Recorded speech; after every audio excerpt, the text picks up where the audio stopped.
Chairman joint chief of staff committee general Tahir Shamshad Mirza کا دورہ بنگلہ دیش، چیف ایڈوائزر محمد یونس سے ملاقات، جنرل طاہر شمشاد مرزا کی بنگلہ دیش کی عسکری قیادت سے بھی ملاقاتیں، علاقائی اور عالمی صورتحال اور سلامتی کے امور پر تبادلہ خیال، دفاع اور سیکیورٹی کے شعبے میں تعاون بڑھانے پر زور۔ جنرل طاہر شمشاد مرزا نے بنگلہ دیش کے ساتھ تعلقات کو مضبوط بنانے کی پاکستان کی خواہش کو دہرایا۔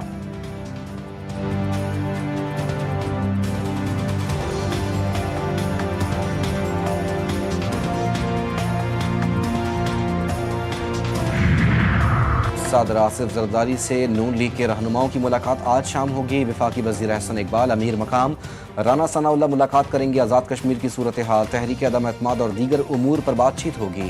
ملاقات میں بڑی پیش رفت کا امکان۔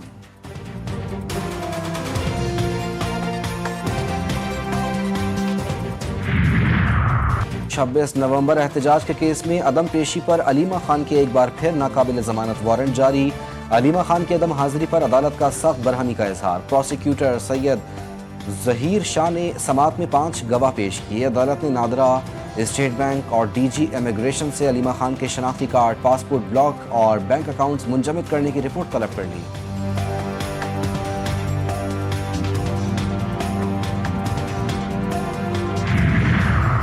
آئی ایم ایف کی کڑی شرائط، حکومت کے ساتھ سیلز ٹیکس ان پٹ ایڈجسٹمنٹ تنازع، $5.5 ارب مالیت سے تیل صاف کرنے والے کارخانوں کی اپ گریڈیشن منصوبہ لٹک گیا۔ ریفائنریز کی اپ گریڈیشن کا منصوبہ 2 سال سے التوا کا شکار۔ ریفائنریز کے 75 ارب سیلز ٹیکس ان پٹ ایڈجسٹمنٹ کی مد میں پھنس گئے۔ لاہور کی فضا زہر آلود، دنیا کے آلودہ ترین شہروں کی فہرست میں پہلا نمبر۔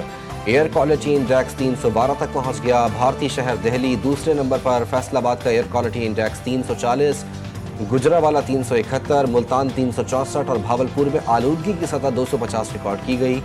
آج سے اسکولوں کے اوقات کار تبدیل، اسکول صبح 8:45 پر کھلیں گے، چھٹی دوپہر 1:30 بجے ہوگی۔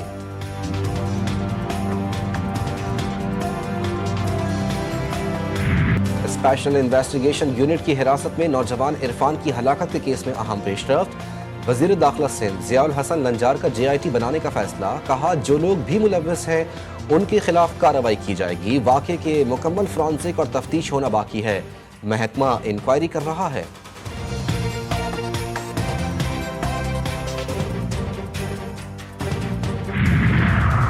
کراچی میں افسوسناک حادثہ، ناظم آباد میں اسکول وین میں آگ بھڑک اٹھی، 6 بچے جھلس کر زخمی، اسپتال منتقل کر دیا گیا۔ ریسکیو حکام کے مطابق اسکول وین میں آگ شارٹ سرکٹ کے باعث لگی۔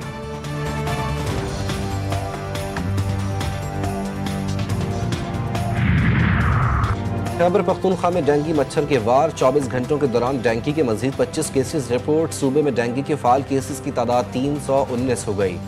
ڈینگی سے متاثرہ 12 نئے مریض مختلف اسپتالوں میں داخل کیے گئے۔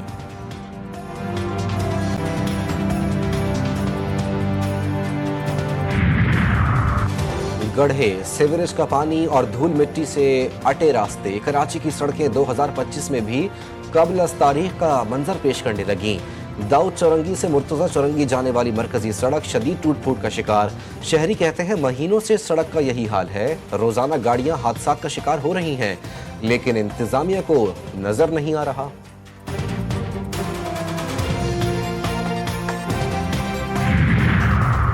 اسرائیلی فوج کے برسائے گئے بم اب بھی فلسطینیوں کی جان کے دشمن، غزہ میں نہ پھٹنے والے بم خطرے کی علامت بن گئے۔ بم کو کھلونا سمجھ کر کھیلنے والے 6 سالہ جڑواں بہن بھائی زخمی۔ غزہ کے میئر کا کہنا ہے کہ شہر سے ملبہ ہٹانے کے لیے کم از کم 250 ہیوی مشینریوں کی ضرورت ہے۔ غزہ میں پانی کا نظام بھی درہم برہم ہے۔ رپورٹس کے مطابق کم از کم 9000 فلسطینی ملبے تلے دبے ہیں، جبکہ نئے اوزاروں کی مدد سے صرف اسرائیلی یرغمالیوں کی باقیات کو نکالا جا رہا ہے۔ اسرائیلی فوج اب تک 58% حصے پر قابض ہے۔